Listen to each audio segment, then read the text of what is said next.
today we're going to be talking about the Breville Joule Sous Vide Cooker. Now, I feel the need to tell you, I have been Team Anova from the beginning. I got my first Anova back in 2015. I haven't seen a reason to leave Anova, so to me, this is the challenger. I've stayed away from the Joule because of things like, well, really one thing, which was you couldn't actually control the device from the machine itself. You had to have the app in order to do so.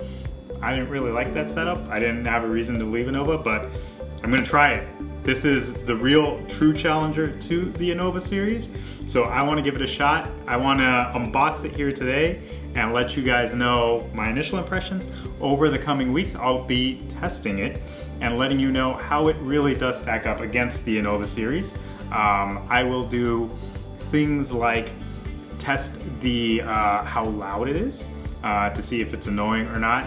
I will test how accurate the temperature of the cooker really is, how accurate the temperature gauge is independently, so you can make sure you can rely on that. I will also see how quickly it heats up the water, because that obviously is a big part of this. At 1100 watts, it should be fast. But we'll test it. We'll see how it compares to the others. I'll compare it to the Precision Pro, the Anova Pro, the Precision Cooker itself, the Nano. We'll test it across the series, compare this to it. This is the challenger to that series. There's only one Breville Joule, though there are slight differences. One has a stainless steel bottle, one has a plastic bottom. For all intents and purposes, one model. So we will get to the bottom of how this stacks up against the Anova Precision Cooker series. But today, I wanted to unbox it with you guys, give you my initial impressions, and then if you guys are curious, subscribe to the channel, and you can stay on top of those upcoming videos. But here you have, you watched me take it out of the sleeve there, and then you've got just a case that opens up. You've got some print on the side, very clean looking. Yeah, very, may sound trite, but it is like an Apple-like sort of product in the sense that they went for a minimalist design, highly functional, no excess in terms of buttons. There's appears to be one button on top here. And it's hard to tell it's even a button.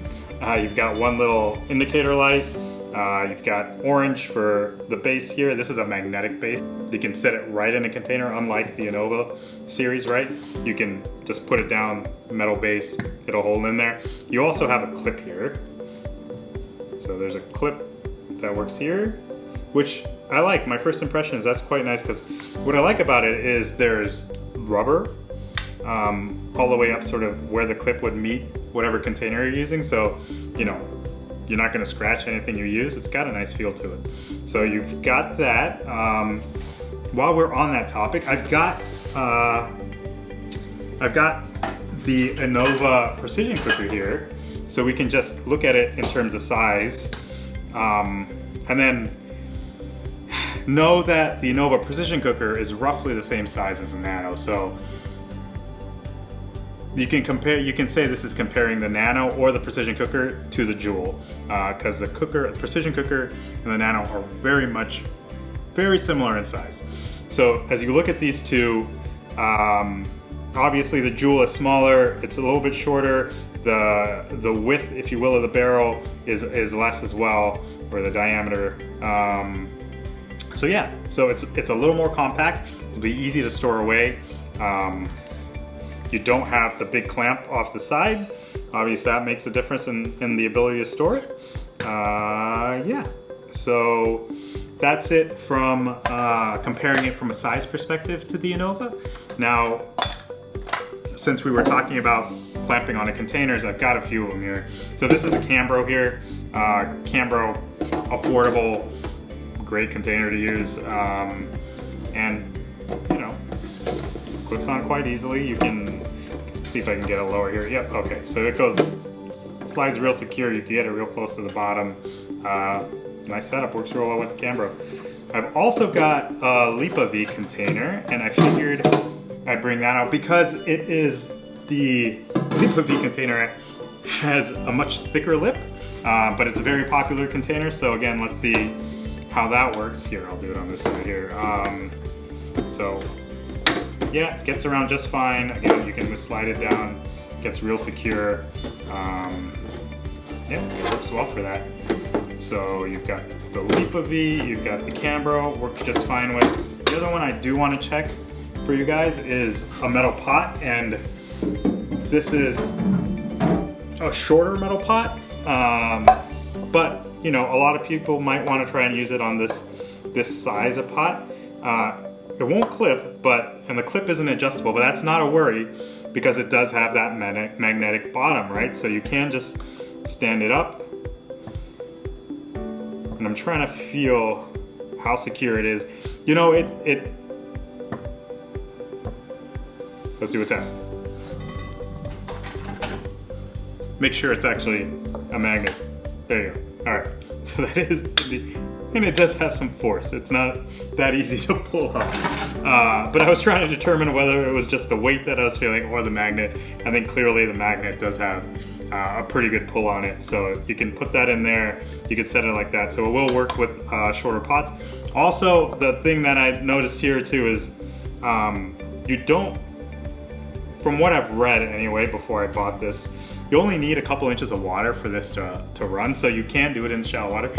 I don't know how practical that is in reality because whatever you're cooking has to be fully immersed in water, so probably not gonna be able to do that in a couple inches. But again, I'll try this over the coming weeks and come back to you guys with my thoughts on it. I'll give you some concrete information in terms of how it measures up against other sous vide cookers. And yeah, I hope that you found this helpful. This is a sleek little sous vide cooker, and it packs a lot of punch for its weight. It's pound for pound the most powerful sous vide cooker there is out there at 1100 watts. So it's at 1100 watts. That compares to 1200 for the Anova Pro and 1000 for the Anova Precision Cooker. So this sits in between the two.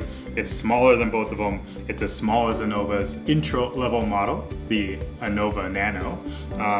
So yeah, it's slick. It certainly is. Again, I'll look at multiple dimensions, come back to you guys on what I think. The biggest thing for me is gonna be how the app works, because you are dependent on the app, which is why I was hesitant to get this in the first place. And when it comes to my Anovas, I don't use the app all that much, frankly, unless I need it to be remote and sort of start, stop, change control from, you know, the office or something of that nature. But with this, you're dependent on that app. So we'll test how easy that app is to use. I'll compare it to the Anova app to see how the two compare against each other. Maybe this one will win me over, but that is it. I guess the other thing I'd point out is you do have, like, unlike the Anova series, you're not dealing with metal. It is a plastic with stainless steel. So there's more plastic involved here, which again makes it lighter, more portable. You can stow it away.